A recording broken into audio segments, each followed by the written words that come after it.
अस्सलाम वालेकुम, hope so you are doing great. Shopify dropshipping के नेक्स्ट वीडियो कोर्स में आप सबको खुशामदीद। इसमें आपको मैं बताऊंगी, हमने पिछली वीडियो में 3 टारगेटिंग की बात की थी, flex targeting, stack targeting and single interest based targeting. तो इन तीनों को मैंने आपको बता दिया था कि टारगेटिंग क्यों होती है और किस लिए यूज़ होती है। आज हम बात करेंगे ऑडियंस टारगेटिंग बेस्ड कौन से होते हैं। नॉर्मल ऑडियंस या नॉर्मल कॉमन टारगेटिंग, इसमें हम कोई एक टारगेटिंग जो है उसको कॉमन करते हैं। फॉर एग्जांपल एक सेल फ़ोन है।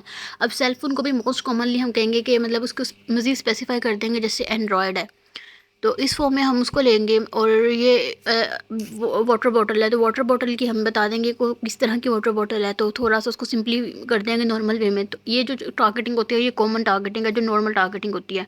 नेक्स्ट हमारे पास आती है अफेंटिसी बेस्ड टारगेटिंग। अफेंटिसी बेस्ड टारगेटिंग क्या होती है ये मैं आपको दिखाती हूँ। ये देखें, हम लोग जाते हैं फेसबुक पे।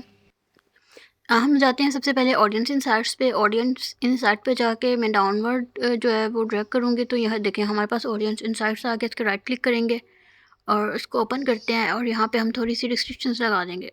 जस्ट यहाँ पे हमने एवरीवन पे क्लिक करना है, तो यहाँ पे हमें हर तरह की इंसाइट्स जो है दिखने को मिलेंगी। अच्छा, फॉर एग्जांपल मुझे ऐसे पेजेस टारगेट करने हैं जिनकी ऑडियंस जो है वो as compare to the my audience बिल्कुल सिमिलर मेरी ऑडियंस जो है उसके जैसी हो, मतलब उसका इंटरेस्ट, उसकी जितनी भी चीज़ें उन ऑडियंस की वो मेरे से रिलेट करती हूँ। तो यहाँ पे मैं एग्जांपल के तौर पे फर्स्ट ऑफ ऑल पाकिस्तान को टारगेट करती हूँ। तो पाकिस्तान में जो मोस्ट ई कॉमर्स स्टोर जो ज़्यादा चलता है वो है दराज। तो यहाँ पे मैं दराज जो है वो लिखूँगी। और अब इसके इनसाइट्स वगैरह हम चेक करते हैं और इसकी ऑडियंस जो है वो चेक करते हैं किस तरह की आती है।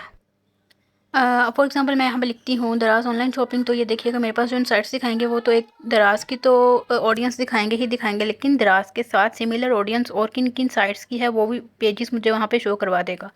देखिए जैसे पेज लाइक्स में सबसे ऊपर तो दराज आ ही रहा है ऑब्वियसली, बट नीचे जो वो पेजेस दिखा रहा है जिनकी सिमिलर ऑडियंस है एज़ कम्पेयर टू दराज, दराज के जैसे ही सिमिलर ऑडियंस है वो फूड पांडा आ रहा है।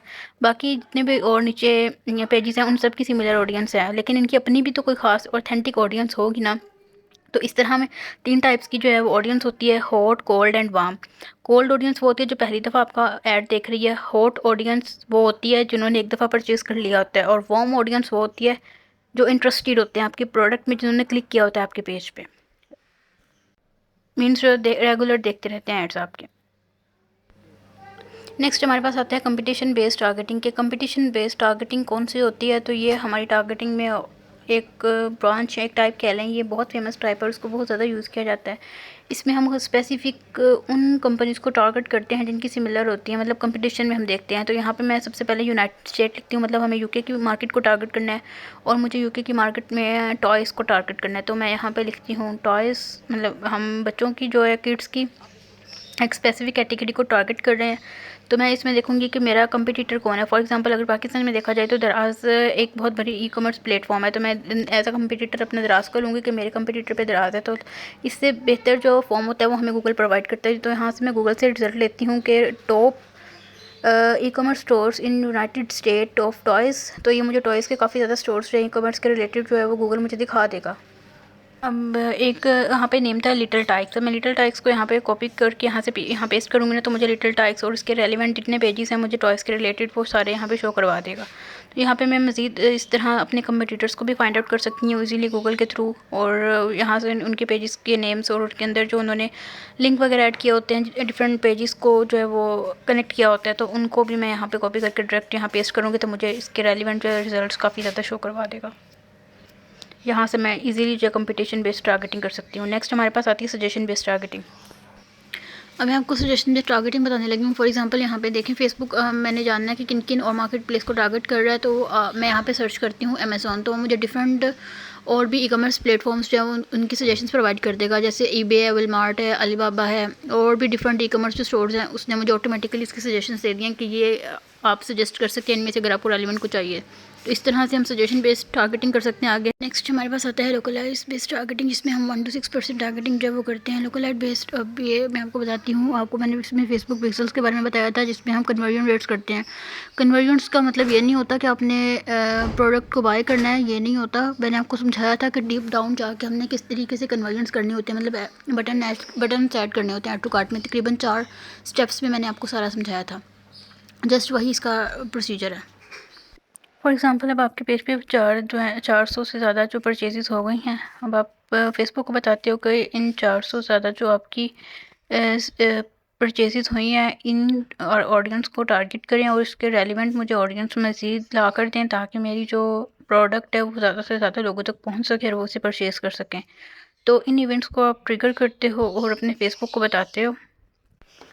अब नेक्स्ट हमारे पास आती है पर्सोना बेस्ड टारगेटिंग। तो पर्सोना बेस्ड टारगेटिंग वो कौन सी टारगेटिंग होती है? इसमें ये होता है कि आप अपने फॉर एग्ज़ाम्पल आप देखते हो कि आईफ़ोन के यूज़र्स कौन कौन से हैं। आप आईफ़ोन में ज़्यादातर मेरे अकॉर्डिंग वो यूज़र्स होंगे जो ब्रांड लॉयल होंगे या चाहते हैं कोई एक्सपेंसिव प्रोडक्ट्स बाय करें। तो मतलब ब्रांड लॉयल्टी भी होती है। फॉर एग्ज़ाम्पल जो सैमसंग के साथ चलते हैं वो सैमसंग के साथ ही ब्रांड लॉयल होते हैं, वो हमेशा अपनी न्यू सैमसंग के मॉडल्स को ही परचेज़ करते हैं। बट ब्रांड लॉयल्टी जो है वो भी बहुत अच्छी चीज़ होती है। कुछ जो आपके कस्टमर्स होते हैं वो ब्रांड लॉयल्टी के साथ चलते हैं और कुछ जो होते हैं वो एक्सपेंसिव प्रोडक्ट्स के आदी होते हैं। नेक्स्ट है बिहेवियरल टारगेटिंग। अच्छा, बिहेवियर टारगेटिंग वो होती है जिसमें जो यूज़र्स होते हैं ना, फेसबुक यूज़र्स होते हैं, वो अपनी ही जो टारगेटिंग होती है या अपने ही जो इंटरेस्ट होते हैं वो फेसबुक को दे रहे होते हैं कि इन्हें यूज़ करें आप।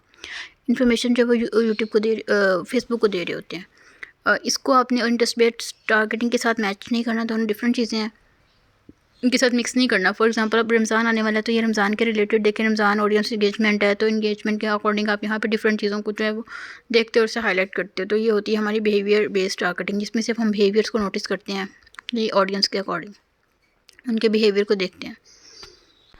नेक्स्ट चीज़ आती है कंपेन सेटअप। लोग कहते हैं कि मैंने विनिंग प्रोडक्ट जो है फाइंड आउट कर लिया, मुझे कैसे पता चलेगा मैंने कितना किस पे स्पेंड करना है, और मुझे कैसे पता चलेगा कि जो मैंने विनिंग प्रोडक्ट फाइंड आउट किया वो वाकई में विनिंग प्रोडक्ट है या नहीं है।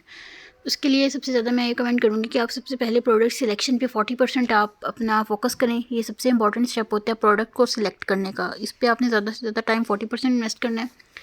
उसके बाद ऐड क्रिएटिव पे आपने 35% इन्वेस्ट करना है। मतलब अगर आपने 40% अपना प्रोडक्ट सिलेक्शन पे कर लिया, अब नेक्स्ट प्रोसीजर आपका ऐड क्रिएटिव पे, मतलब उसके रिलेटेड आपने वीडियो क्रिएट करनी है। लेकिन अगर वीडियो आपकी ऑथेंटिक नहीं है, मतलब उसमें कोई इंटरेस्ट नहीं आए, तो व्यूवर्स आपके प्रोडक्ट को कभी भी नहीं बाय करेंगे। तो आपने दूसरा स्टेप जो है वो ऐड क्रिएटिव पे बनाना है, वीडियो अच्छी होनी चाहिए। तीसरा स्टेप 25% अपनी टारगेटिंग पे फोकस करना है। मतलब आपने उन ऑडियंस को टारगेट करना है जो आपकी उस प्रोडक्ट के लिए कैपेबल है, मतलब उन प्रोडक्ट्स को जो आपने लगाई हैं उसको ख़रीद सकें, उसका इंटरेस्ट, उन ऑडियंस का इंटरेस्ट उस प्रोडक्ट पे हो, तो उन ऑडियंस को आपने कैप्चर करना है। उसके बाद आता है कंपेन सेटअप। क्या होता है? Don't get to focused on perfect targeting. Perfect targeting पे आपने ज़्यादा फोकस नहीं करना। आपका फोकस पिक्सल डाटा पे होना चाहिए, जिससे आप एक स्ट्रॉन्ग एलएलएस जो है क्रिएट कर सको और स्केलर लेटर स्केलर हो सको। एलएलएस वो चीज़ होती है जहाँ पे आप बाद में बहुत बहुत ज़्यादा अपनी मनी जो है वो बना सकते हो, बहुत ज़्यादा पैसा बना सकते हो। बाकी हम नेक्स्ट वीडियो में डिस्कस करेंगे। अगर किसी का क्वेश्चन है, को समझ नहीं है तो नीचे कमेंट बॉक्स में पूछ लीजिएगा। मिलते हैं अगली वीडियो में, तब तक के लिए अल्लाह हाफिज़।